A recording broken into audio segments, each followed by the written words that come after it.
ఏ మంత్రం చదివితే భగవంతుని యొక్క కృప, కరుణ, కటాక్షం ప్రాప్తిస్తుంది అంటే, ఏ మంత్రమమ్మా? అన్ని మంత్రాలు స్వామివే. రంగగు వాసుదేవ మంత్రము ధ్రువుడు జేపించే, అంగవించే కృష్ణ మంత్రము అర్జునుడు. ముంగిట విష్ణు మంత్రము మోగి సుకుడు పఠించే, వెంకటమైనాకునబే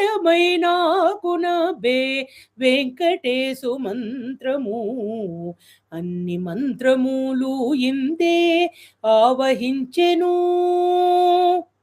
ఇన్ని మంత్రములకెల్ల ఇందిరానాథుడే గురి పన్నినదియే పరబ్రహ్మ మంత్రము.